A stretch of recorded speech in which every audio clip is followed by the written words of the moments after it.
아멘. 이 시간에 저희에게 주시는 하나님의 은혜의 말씀은 룻기 4장 7절부터 12절까지의 말씀입니다.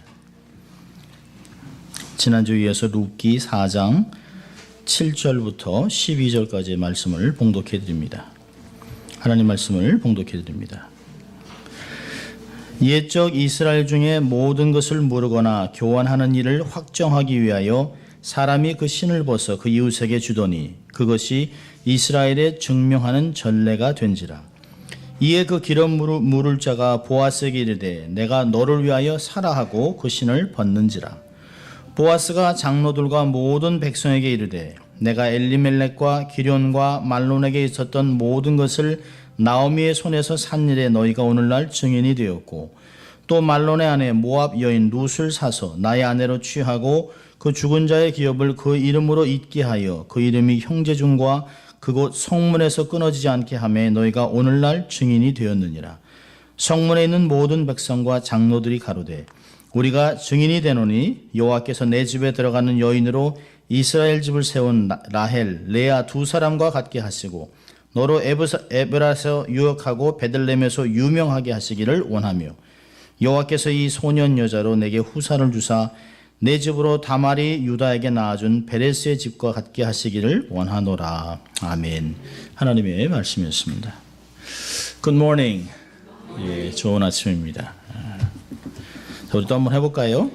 양손을 가슴에 대고 난 하나님의 특별한 사랑을 받은 사람들 두 번 하겠습니다. 나는 하나님의 특별한 사랑을 받은 사람이다. 나는 하나님의 특별한 사랑을 받은 사람이다. 믿습니까, 여러분? 자, 한번 외쳐볼까요? 또 하나님을 기쁘시게, 네, 사람을 행복하게. 네, 그렇습니다.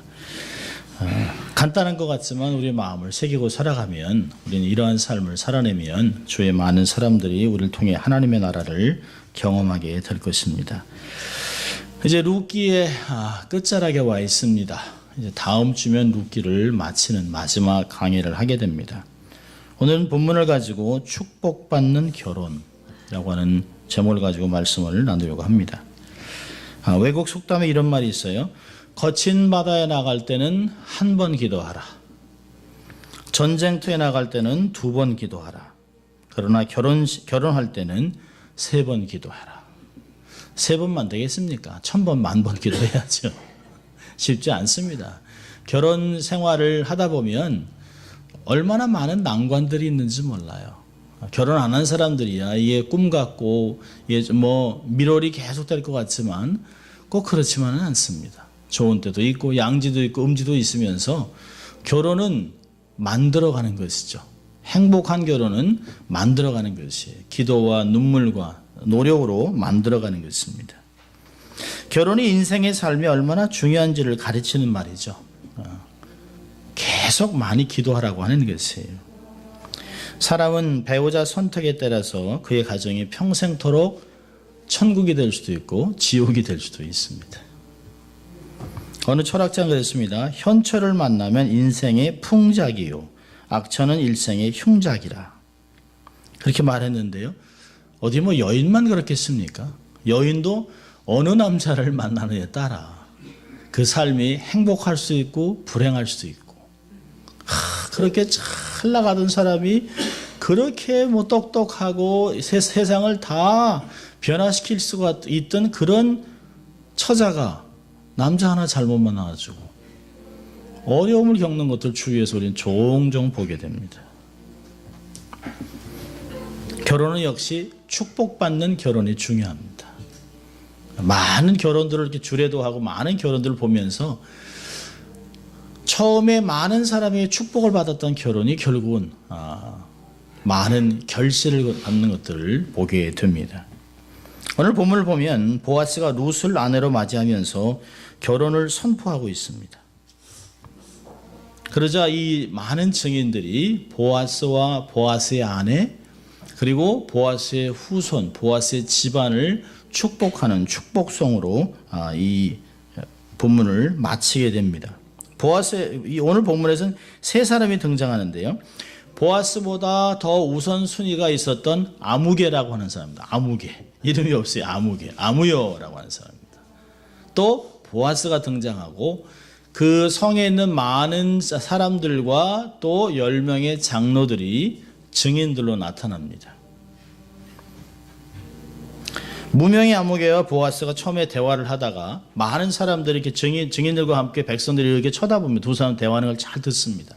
그러다가 이 아무여라고 하는 이름도 없는 무명의 기업물을 짜는 무대에서 퇴장을 합니다. 그리고 보아스가 혼자 이야기를 합니다. 이야기가 끝나자마자 이 베들레헴 성벽을 배경으로 한 사막 2장이 축복송으로 막 코러스로 끝나는 것들을 보는, 그리고 마지막 클라이막스를 향해서 막 달려가는 루세 드라마를 우리가 보게 됩니다. 오늘 7절과 8절을 보면 보아스에게 기업물을 기회를 넘기는 사람의 마지막 모습들을 보게 됩니다. 7절을 보니까 이런 말씀이 있어요. 옛적 이스라엘 중에 모든 것을 무르거나 교환하는 일을 확정하기 위하여 사람이 그 신을 벗어 그 이웃에게 주더니 이것이 이스라엘에 증명하는 전례가 된지라. 옛적이라는 단어를 사용한 것을 보면 이미 옛날 거라는 거예요. 그러니까 옛날에 신명기 시대 이때는 가능했습니다만 이제는 더 이상 루 시대에는 이 전통이 옛 습관에 그냥 불과했던 것 같습니다. 옛적이라는 단어를 사용한 걸 보면, 그러니까 신을 벗는 행위는 그 당시에 문화적인 코드예요. 그러니까 사회적인 동의가 실려 있는 행동입니다. 사실 무언으로 얘기하지만 우리 안에서도 그런 문화들이 많이 있습니다. 말은 하지 않지만 우리가 만약에 하품을 한다는 게 뭘까요? 졸리거나 피곤하거나 지루하거나 하는 걸 얘기하는 거죠. 이거는 우리의 개인적인 육체적인 반응입니다. 그러나 여기서 신을 벗는다, 발을 뺀다라고 하는 것은 그 안에 사회적인 동의가 있습니다. 그 당시에는 아주 중요한 문화적인 코드와 의미가 있는 것이에요. 그럼 신명기 25장을 한번 보실까요? 신명기 25장을 보면 신을 벗는, 여기는 아주 강한 메시지가 나오는데요. 신을 벗기운이라고 하는 단어가 있습니다. 신명기 25장. 신명기 법입니다. 그 당시에 계대 결혼을 무시한 사람들에게 이런 놀라운 일들이 있습니다. 5절부터 보면 형제가 동거하는데 그 중 하나가 죽고 아들이 없거든 그 죽은 자의 아내는 나가서 타인에게 시집가지 말 것이요 그 남편의 형제가 그에게로 들어가서 그를 취하여 아내를 삼아 그의 남편의 형제된 의무를 그에게 다할 것이요 그 여인의 낳은 첫 아들로 그 죽은 형제의 후사를 있게 하여 그 이름을 이스라엘 중에서 끊어지지 않게 할 것이라. 그러나 그 사람이 만일 그 형제의 아내 취하기를 즐겨하지 아니하거든 그 형제의 아내는 그 성문 장로 애들에게 나아가서 말하기를 내 남편의 형제가 그 형제 이름을 이스라엘 중에 있기를 싫어하여 남편의 형제의 의무를 내게 행치 아니하나이다 할 것이요 그 성읍 장로들은 그를 불러다가 이를 것이며 그가 이미 정한 뜻대로 말하기를 내가 그 여자 취하기를 즐겨 아니하노라 하거든. 자, 9절 10절이에요. 보면 그 형제의 아내가 장로들 앞에서 그에게서 나아가서 그의 발에서 신을 벗기고 그 얼굴에 침을 뱉으며 이르기를 그 형제의 집 세우기를 즐겨 아니하는 자에게는 이같이 할 것이라 할 것이며 이스라엘 중에서 그의 이름을 신 벗기운 자의 집이라 칭할 것이니라. 무서운 말씀입니다. 그러니까 그 집에는 저 집은 형제가 하나님의 율법을 지키지 않는 그런 안 좋은 집안이라는 거예요. 신 벗기운 집이라고 얘기하고 있습니다. 그러니까 미망인의 계대 결혼을 거절하면 그를 경멸하는 뜻으로 그의 발에서 신발을 벗기고 그 얼굴에 침을 뱉습니다. 그리고 아주 심한 모욕을 주는 것이 그러니까 백성들 앞에서 자기의 권리를 빼앗기는 공적인 수치감입니다. 자, 그런데 이 말씀을 생각하고 룻기로 다시 돌아오면 룻기에서는 기업물을 짜 반드시 그가 그 형제의 기업을 물어줘야 합니다. 1순위입니다. 그런데 이 사람이 자기가 스스로 신을 벗습니다. 이 8절에 보니까 이에 설명을 7절에 이렇게 해놨습니다. 사실은 7절에 있는 말씀이 별 필요 없습니다만은 이 사람이 신발을 벗는 것에 대해서 가르쳐주는 것이에요. 8절이죠. 이에 그 기업 물을 자가 보아스에게 이르되 내가 너를 위하여 사라 하고 그 신을 벗는지라 라고 얘기하고 있습니다. 본문을 보면 이 무명의 기업 물을 자가 자진해서 신을 벗어주고 있습니다. 우리가 신명기법을 근거로 해서 생각을 해보면 자기 만족과 유익을 위해서라면 사람의 이목도 생각하지 않는 아주 파렴치한 인간입니다. 그는 자기 관점에서 평면적으로 이해하고 그런 수준을 넘어가지 못해요. 그러니까 결국엔 성경에서 이 사람을 안타깝게 여기고 있습니다. 룻을 통해서 축복의 시너지를 몽땅 보아스에게 넘겨주고 있습니다. 사실 이 사람은 전혀 모르는 것이에요. 룻을 통해서 어떠한 하나님의 복이 그 가정에 임할 것인가에 대해서 전혀 생각이 없습니다. 아주 근시안적인 생각을 하죠. 넝쿨째에 들어온 룻 호박을 발로 툭 쳐버린 것이에요. 너무너무 안타깝죠. 너무너무 안타깝죠. 이 본문을 보면서 우리가 생각할 말씀이 있습니다. 우리가 구원을 받으면 예수 그리스도를 통해서 놀라운 구원을 경험하면 우리의 삶에 자유로움이 있고 내세에 약속이 있는 것에만 중요한 것이 아니라 하나님이 우리 각 사람들에게 우리만 감당할 수 있는, 나만 감당할 수 있는 하나님이 소명을 주셨습니다. 그리고 우리는 가끔 사명이라고 얘기도 합니다. 그런데 많은 사람들 중에 그 사명의 가치를 모르는 사람이 있어요. 그 가치를 모르기 때문에 이 사람처럼 자진해서 다른 사람에게 쉽게 넘겨버립니다. 난 못하겠다. 그것이 얼마나 수치스럽고 부끄러운 일이 되는지를 전혀 모르고 있어요. 이 사람은 자기 신을 벗어주고 역사의 무대에서 완전히 사라집니다. 성경은 그 사람의 이름도 기억하지 않습니다. 기록하지 않습니다. 아무도 관심을 두지 않습니다. 그 이름을 생략하고 기록하지 않았어요. 그의 미래가 어떻게 됐는지, 누구의 자손이 됐는지, 그 사람의 후손은 누구인지, 성경은 어떤 삶을 살았는지 전혀 궁금해하지 않습니다. 그게 뭘까요? 하나님은 이 사람에 대해서 관심을 완전히 끊었다는 것이에요. 사명을 포기한 사람, 하나님 나라에서는 조금도 쓸모없는 사람이 되어버렸습니다. 그럼 에스더가 왕비가 되었습니다. 그런데 이 에스더 시대에 하만이라는 장군이 모르드게 한 사람 때문에 유대인들을 다 죽이기로 결정을 합니다. 그래서 모르드게가 자기 딸같이 키웠던 사촌 여동생에게 얘기합니다. 네가 왕 앞에 나가라. 왕 앞에 나가서 우리의 민족을 구해달라고 부탁을 해라. 그러니까 에스더가 뭐라고 그랬냐면 왕의 허락이 없이 왕 앞에 나가면 죽습니다. 두려워합니다. 그러니까 모르드게가 아주 중요한 말을 합니다. 에스더 4장 14절을 보면 이때 내가 만일 잠잠하여 말이 없으면 유다인은 다른 데로 말미암아 노임과 구원을 얻으려니와 너와 내 아비집은 멸망하리라. 내가 왕후의 위를 얻은 것이 이때를 위함이 아닌지 누가 아느냐. 하나님이 이때에 나를 이곳에 두신 것은 이유가 있다는 것이에요. 여러분, 우리가 그냥 아무 이유 없이 미국에 와 있는 게 아니에요. 우리가 아무 이유 없이 비전교회에 앉아 있는 것이 아닙니다. 갈 데가 없어서 할 일이 없어서 여기 앉아 있는 것이 아니에요. 하나님의 구속의 경륜이라고 하는 큰 그림 속에 하나님의 주권에 의해서 한 사람 한 사람을 우리의 이곳에 세워놨다는 것이에요. 내가 이 사람을 만나게 하고 우리에게 자녀를 주시고 이걸 통해 하나님의 역사를 이룰 수 있도록 내게 재능과 직장과 모든 것을 주셨다는 것이에요. 우리 각 사람에게 주신 사명이 있습니다. 그것이 무엇인지 상관없이 절대로 다른 사람에게 양보하면 안 돼요. 여러분, 사람이 살아가면서 가장 아름다운 때가 언제일까요? 20대? 30대?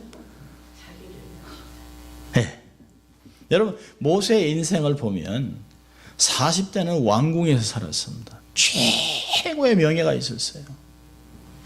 바로의 아들, 바로왕의 공주의 아들, 최고의 권력자입니다. 그런데 그 인생에 40년을 접고 40년을 광야로 가요. 광야에서 아무도 자기의 이름을 불러주지 않는, 모세라고 한 이름을 전혀 불러주지 않습니다. 그 광야에서 잊혀진 존재로 40년을 서 80세가 돼요. 그때 하나님이 찾아오십니다. 백발이 된 80대가 된 노인, 그 노인을 하나님이 찾아오셔서 120세까지 사용하는데요. 모세의 인생의 피크가 언제일까요? 하나님께 쓰임받던 노년의 40년입니다. 인생이 언제 가장 아름다울까요? 하나님의 손에 붙잡혀 쓰일 때가 가장 아름다운 것이에요. 내가 건강하고 잘 나가고 돈 많고 유명하고 이런 때가 아닙니다. 좋죠? 그러면 좋죠. 건강하고 돈도 많고 저는 여러분이 다 그렇게 되기 원합니다. 그런데 그렇게 엄청나게 많은 축복을 받았는데도 주의 일을 안 한다면 하나님께 잊혀지는 인생이 되는 것이에요. 내가 약하고 아프고 힘들고 아무것도 없어 보이지만 내놓고 아무것도 없지만 주 앞에 붙잡혀 쓰임 받는다면 그 인생은 멋지고 아름다운 인생이 된다는 것입니다. 비록 그 길이 지금은 괴롭고 고통스러운 일이 많더라도 참고 그 길을 걸어간다면 모세같이 아름답게 쓰임받는 사람으로 기억될 것이에요. 우리가 아직까지 이 땅에 살아있는 이유가 뭘까요? 아휴, 내가 죽지 못해 살아요. 그런 얘기 들으면 아유 아닌데 그게 아니거든요. 아직 하나님께 드릴 영광이 남아있기 때문에 하나님이 우리를 통해서 아직도 받을 영광이 있어서 자꾸 기회를 주시는 것이에요.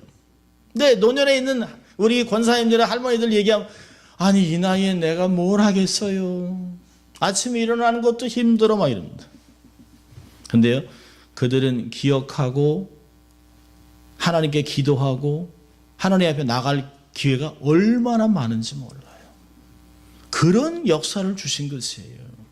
자기에게 지금 이 나이에 지금 이 순간에 지금 현재에 내가 감당할 사명이 있다는 것이에요.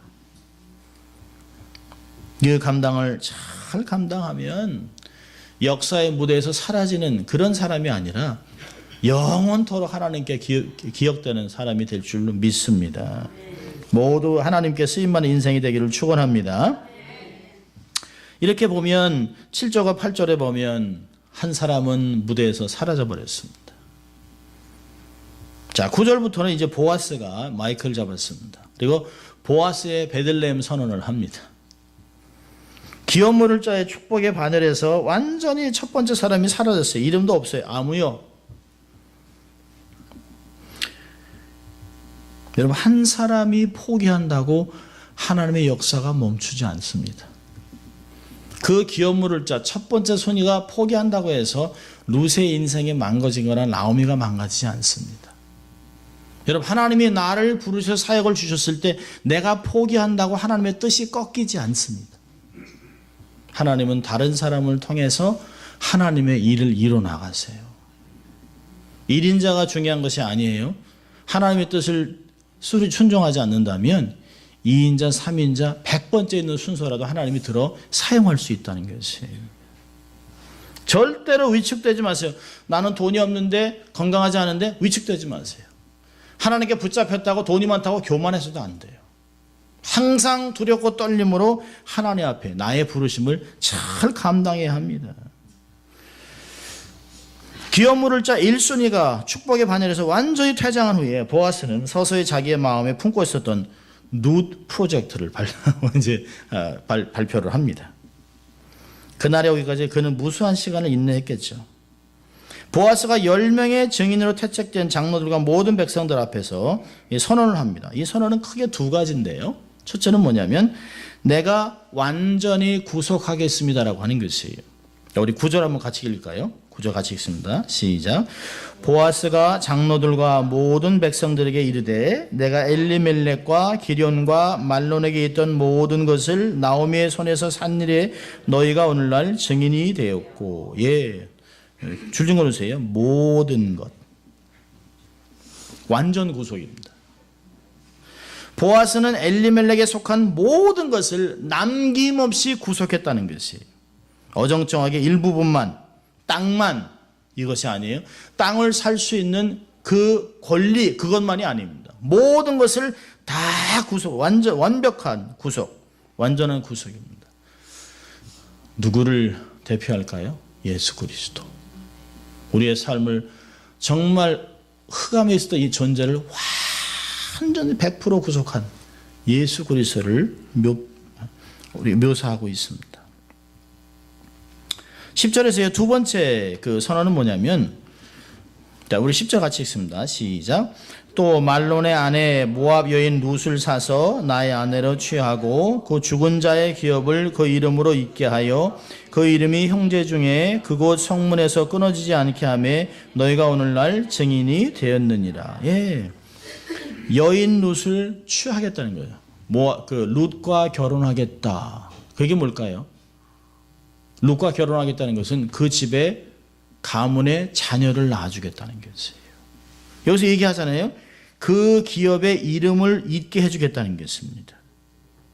그러니까 보아스는 자기가 젊은 룻 아내로 취하는 가장 큰 이유가 죽은 자의 이름을 잊게 하겠다는 것이에요. 그러니까 룻과 결혼하는 동기가 하나님의 율법을 이행하기 위해서 한다라고 하는 것입니다. 정확하게 설명하고 있어요. 그러니까 성읍 사람들이 보아스의 결혼 동기를 100% 이해했습니다. 이러한 보아스의 말에 그들이 얼마나 좋게 생각했는지 몰라요. 무대에서 사라진 내게 손해가 있을까 봐 내가 땅을 얻는 건 괜찮은데 룻과 결혼하는 건 no 라고 했던 그 사람과 자기의 모든 것을 포기해서라도 자기 형제의 이름을 잊게 해주겠다라고 하는 보아스의 손해를 감수하겠다는 보아스의 신신을 보면서 백성들은 칭송하고 있습니다. 여기서 두 번이나 반복하고 있어요. 9절에도 보니까 오늘날 증인이 되었고 10절 마지막에도 너희가 오늘날 증인이 되었다. 자신이 선언한 내용이 법적 구속력을 가지고 있다는 것을 천명하는 것이에요. 내가 반드시 지키겠다. 이 약속을 반드시 지킬 것을 성읍 모든 사람에게 언약을 한 것입니다. 자, 그러자 11절부터 12절까지는 증인들이 축복을 합니다. 보아스의 선언을 듣고 현장에 있던 사람들이 화답을 하는 것이에요. 성문에 있던 백성들이 증인이 돼서 보아스가 선언한 룻과의 결혼 예고에 한결같은 마음으로 축복을 합니다. 여러분, 그 증인들의 축복성은 너무너무 아름답습니다.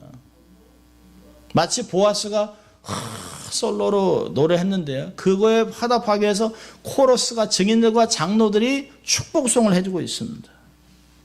이 본문의 축제 마당을 상상해 보세요. 여러분, 인생은 이처럼 아름다운 것입니다. 인생이 힘들고 어렵더라도 어려운 인생을 아름답게 만들어가는 하나님은 너무 좋은 하나님입니다. 할렐루야. 절대로 낙심하지 마세요. 옛말에 그런 말 있잖아요. 쥐구멍에도 벼뜰 날이 있다. 이게 세상 얘기지만 그게 다 성경에 있는 말씀들이에요. 정말 이런데 이런 데서 개천에서 용난다? 그 하나님이 용이 되게 하는 거죠. 하나님이 하시는 거죠. 있을 수 없는 일이 벌어지고 있는 것이에요. 하나님의 총에 올 수 없는 모압 여인의 삶을 하나님이 이스라엘 공동체에 들어오게 하는 것이에요. 그리고 이들의 입에서 놀라운 기도가 나오고 있습니다. 여기 증인들이 빌어준 내용은 딱 세 가지인데요. 마치 룻을 전체로 요약해주는 내용입니다. 첫째는 보아스의 신부가 된 룻을 축복하고 보아스를 축복하고 세 번째는 보아스의 후손 집안을 축복하고 있습니다. 11절 보니까 이렇게 얘기하고 있어요. 내 집에 들어가는 여인으로 내 집에 들어가는 아내로 이스라엘 집을 세운 라헬, 레아 두 사람과 같게 하시고. 왜 그랬을까요? 차라리 사레 같으면 아브라함의 아내 사레 이렇게 있으면 얼마나 좋겠습니까? 근데 사라는 아이를 한 명밖에 낳지 못했어요. 여기서 얘기하는 거 보세요. 이스라엘 집을 세운 라헬과 레아.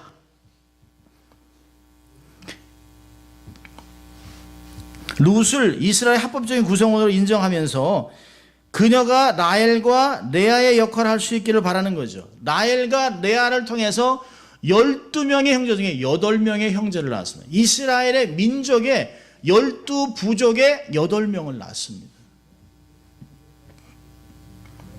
그러니까 룻과 보아스에게 태어난 아이가 마치 12족장의 역할에 버금가는 민족의 의미를 가질 것을 예견하고 있습니다. 그런데 여기서 중요한 것은 이스라엘 집을 세운다는 표현이 뭐냐는 거예요. 이스라엘 집을 세운다는 표현은 다윗의 간구를 기억나게 하는 것입니다. 하나님이 다윗에게 너의 집을 내가 세워주겠다. 원래는 다윗이 제가 하나님 위해서 성전을 지어드리겠습니다. 그러잖아요. 그러니까 하나님이 그 마음은 내가 가상하게 받았지만 내가 피를 너무 많이 흘렸다. 내게서 나오는 아들을 통해 내가 성전을 집을 짓게 하겠다. 그리고 너의 대가 영원할 것을 얘기를 해줍니다. 이게 다윗이 자기의 집과 뭘 지어요? 왕위를 위해 집을 짓습니다. 여기서 얘기하는 이스라엘의 집을 세운다라고 하는 말이 뭘까요? 이 증인들의 기도를 통해서 다윗의 출현을 전망하고 있는 것이에요. 예언 기도를 하고 있는 것입니다. 예언 기도를. 이 기도가 역사적으로 성취가 됩니다. 놀라운 것이죠. 자, 두 번째는요. 보아스를 축복합니다. 보아스.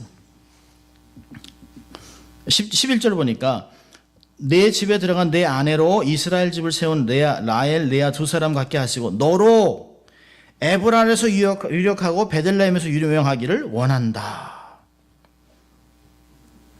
여기서 에브랏, 베들레헴, 당시 베들레헴이라는 곳은 두 곳이 있었습니다. 스불론에 있는 베들레헴이 있어요.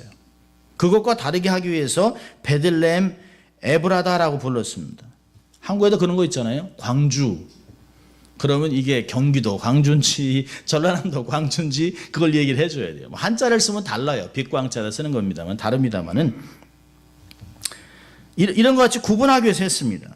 그러나 더 중요한 것은 에브랏과 베들레헴의 연계는 다윗의 출현과 밀접한 관계가 있습니다. 사무엘상 17장 12절을 보면 다윗은 유다 베들레헴 에브랏 사람 이세라 하는 자의 아들이었는데라고 기록이 있습니다.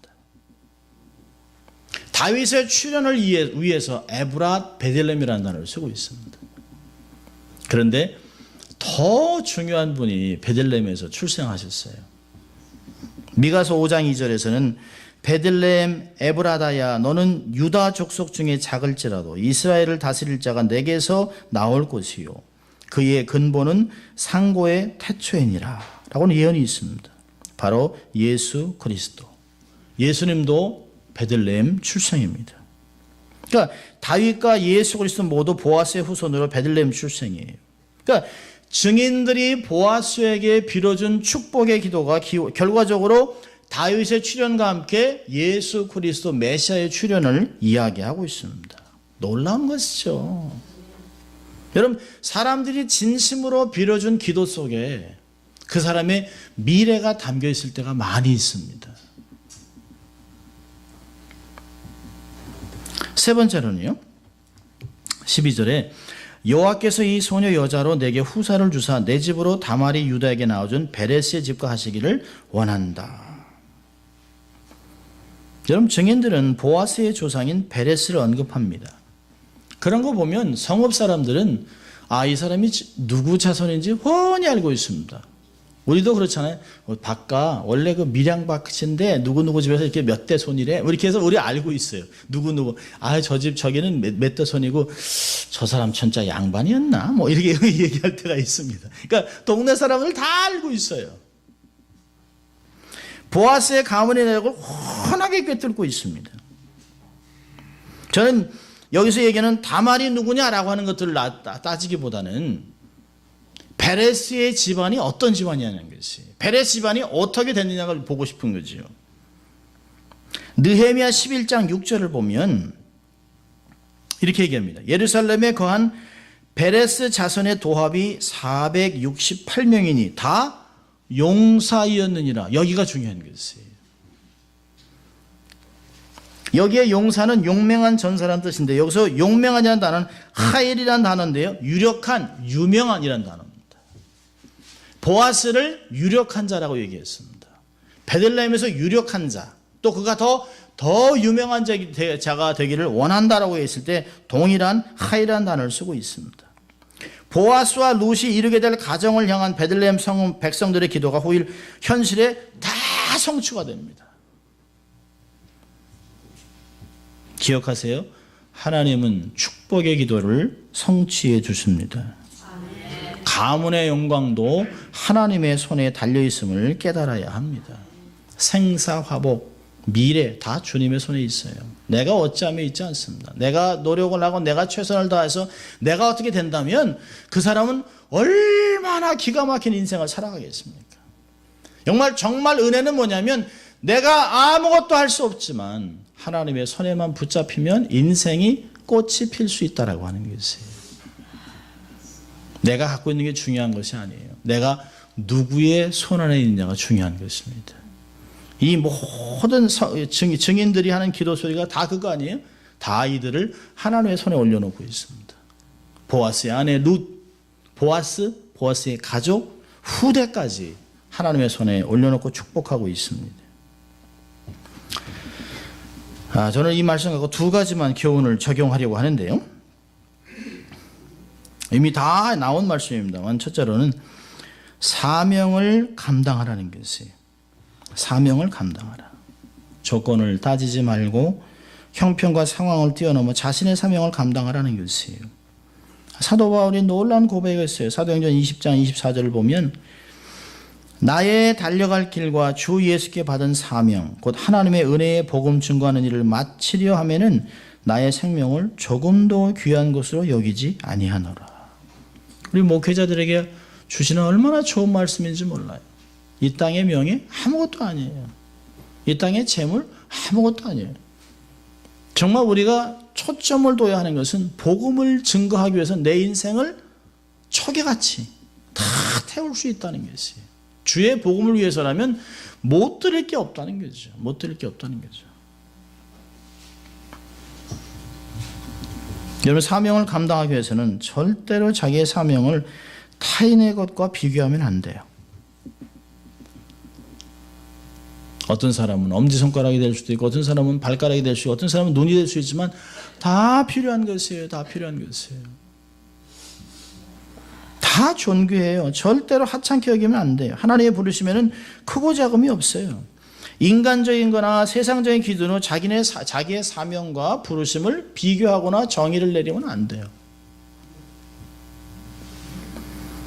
자기의 욕심을 위해서 이루기 위해서 사명을 등지고 헛된 길을 따르면 안 돼요. 인내하고 말씀을 순종하고 준비하다 보면 하나님의 때가 되면 하나님이 우리를 높여주신다 얘기하셨습니다. 룻이 어디 자기가 막 드러냈습니까? 어디 보아스가 자기가 원하는 거 다 이룬다고 했겠습니까? 아니요. 성경을 보면 때가 돼서 하나님의 때가 되면 그 일을 하나님께서 다 짝을 맞춰놓은 때가 있다는 것이에요. 하나님의 때가 되면 놀랍게 쓰임받을 수 있습니다. 모두가 신앙의 모델이 될 수 있기를 바랍니다. 두 번째로는 축복의 근원이 되는 삶을 사세요. 나의 헌신과 사명 감당함으로 인해서 후대가 하나님의 축복을 누리게 하십시오. 성경은 하나님을 경외한 자의 후손을 세상에서 보존하시고 보호하시고 축복하셨다는 것을 성경에서는 굉장히 많이 이야기하고 있어요. 아브라함을 통해서 그의 자손을 축복하셨어요. 보존하셨습니다. 시편 112편 1절부터 3절까지를 보면 이런 말씀이 있어요. 할렐루야 여호와를 경외하며 그 계명을 크게 길출고 하는 자는 복이 있도다. 그 후손이 땅에서 강성하며 정직자의 후대가 복이 있으리라. 부여와 재물이 그의 집에 있으며 그 의가 영원히 있으리로다. 그럼 천대의 복이 흐르는 시작 포인트를 여러분의 삶이 되게 하세요. 요즘 참 듣기 안 좋은 말이 있습니다. 금수저, 은수저, 흙수저. 나는 부모의 돈이 없으니까 그냥 흙수저로 그냥 이렇게 살다가 그냥 간다. 아니 젊은이들이 할 일이 얼마나 많은데 자기의 부모의 돈 갖고 살려고 해요. 그게 아니에요. 여러분 부모가 비록 부자가 아니었더라도 부모가 비록 유명하지 않았더라도 내 인생의 축복의 물길을 바꿀 수 있어요. 하나님과 함께. 내가 돈이 있었다면, 내가 있었다면, 그렇게 하지 말라는 것이에요. 지금 내 인생을 하나님과 인생을 바꾸라는 것이에요. 예수 안 믿었던 인생이 내가 예수를 믿으면 나로부터 천대까지 믿는 예수의 가정을 이룰 수 있잖아요. 하나님의 축복이 흐르는 물길을 나를 통해서 만들어라는 것이에요. 다음 세대를 준비하는, 여러분, 우리의 인생이 지금이 나가 아니에요. 지금 마치고 2대, 3대가 지나가면서 믿음을 지키는 걸 볼 때, 그때 하나님이 착하고 충성된 종이라고 하는 축복을 주실 것이에요. 열심히 살았는데, 목사가 됐는데, 장로가 됐는데, 일꾼이 됐는데, 다 했는데 자식은 다 망가졌어요. 믿음 다 떠났어요. 그게 무슨 축복입니까? 그거는 영적인 바톤을 못 넘긴 것이에요. 보아스, 비록 여리고의 성에 있는 라합 창기의 아들로 호노리로 자랐습니다. 룻, 모압 여인으로 아무 보장이 없는 인생이었습니다.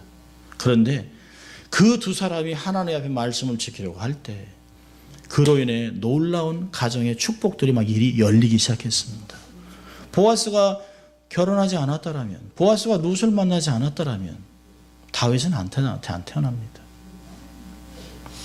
여러분, 내가 어떻게 하느냐에 따라 후대의 축복이 열릴 수 있다는 것이에요. 하나님의 능력으로 축복의 물결이 흐르는, 축복의 통로를 만드는 인생을 살아내세요. 요즘 이런 말 하잖아요. 신앙의 명문가를 여러분의 인생에서, 여러분의 대에서 시작하세요. 윗대는 어떠니? 비록 윗물은 더러워도 아랫물은 깨끗해질 수 있습니다. 우리는 그쪽, 우리의 부모님들은 예수 믿지 않았어도, 비록 올바로 살지 못했어도, 가난했어도 그건 상관없어요. 그럼에도 불구하고 내가 주와 함께 살아간다면 새로운 샘물이 퐁퐁 쏟아지는 축복의 강이 우리를 통해 시작될 것입니다. 이 룻기를 통해서 그런 것을 얘기해 주는 것이에요. 인생이 완전히 바뀌는, 여러분의 삶과 여러분의 가정과 후대가 이런 복을 받는 삶이 되시길 주의 이름으로 축원합니다. 기도하겠습니다. 하나님 아버지, 감사합니다.